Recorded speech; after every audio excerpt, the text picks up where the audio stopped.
नमस्कार। आपन cooking channel अमरंता घर के मैं आपण मन के बहुत बहुत स्वागत करू छे। आज मैं आपण मन के लगे नहीं कि आसी छे लाउ मुग डाली रा रेसिपी बहुत ही बढ़िया लगबा। आपण माने मुग डाली रे लाउ ऐड करी कि ई रेसिपी थरे ई प्रोसेस रे ट्राई करूं। ताहले चालू डेरी नहीं करी कि आपण माने वीडियो के एंड तक देखून एंजॉय करूं। आ आज रे रेसिपी टिके भी आपण मन के पसंद हेले लाइक तो गोटे निहाती करबे। चैनल रे नुआ ताहले अमरंता घर चैनल के सब्सक्राइब करबा लगी बिल्कुल भी नहीं भूलबे।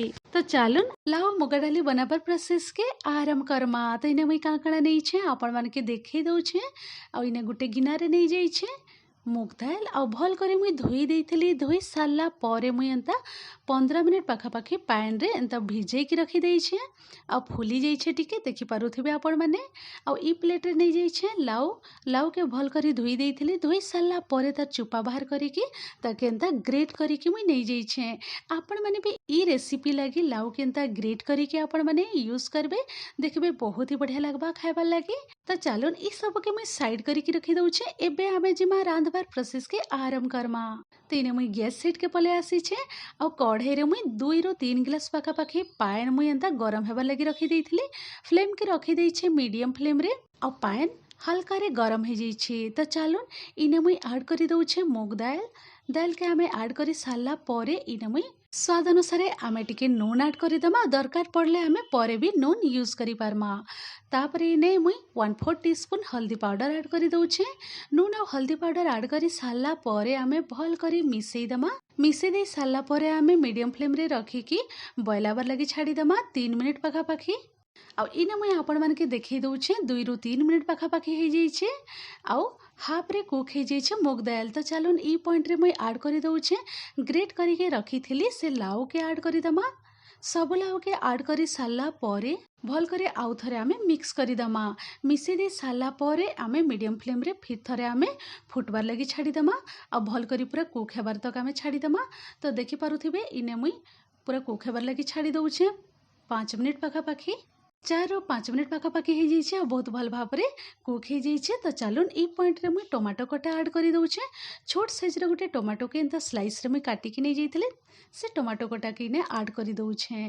टमाटो ऐड करी सारला परे आ 2 मिनिट आमे कुक हेबार लगी छाड़ी दमा। आ इने मुई आपण मन के देखै दउ छे कवर खोली की 4 ରୁ 5 मिनिट पाखापाखी हो जाई छे। आ बहुत भल भाव रे कुक हो जाई छे मुग दाल लाउ देखि पारुथिबे आपण माने। और देखवा लगी भी बहुत ही बढ़िया देखा जाऊ छे। तो चलो एबे हमें फ्लेम के ऑफ करी दमा और इता के मुई साइड करी के रखी दउ छे। एबे हमें बहुत बढ़िया गुटे छुंक लगे प्रिपेयर करमा। तो इने मुई कढ़ाई नहीं जाई छे भल करी धुई देई की देखि पारुथिबे आउ फ्लेम के रखी देइ छे लो टू मीडियम मझिरे। कढ़ाई भल करी गरम हे गला परे गुटे बड़ चम्मच पाखापाखी में सोरिष तेल ऐड करी दउ छे। आपण माने रिफाइन तेल भी ऐड करी पारबे। तेल गरम हे गला परे एबे मुई इने ऐड करी दउ छे सोरिष और जीरा। सोरिष और जीरा के इने मुई गुटे चम्मच पाखापाखी ऐड करी दउ छे। आ ई रेसिपी लगी आपण माने जीरा और सोरिष ऐड करूँ देखिबे बहुत ही बढ़िया लगबा।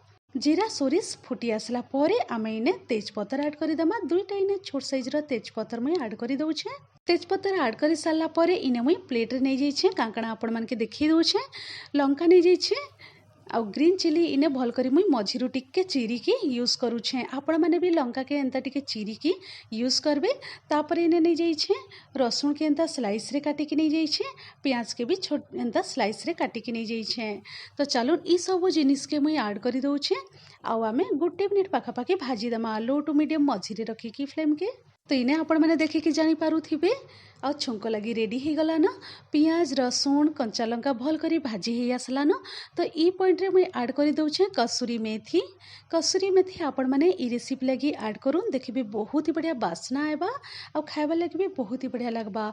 कसूरी मेथी ऐड करी सारला परे इने मुई ऐड करी दउ छे छोट चामच रे कश्मीरी रेड चिली पाउडर नहीं जाई छे। कलर बहुत ही बढ़िया आएबा। Kashmiri red chilli powder add करी सारला परे आमे किछि सेकेंड टिके एंता मिक्स करी दमा।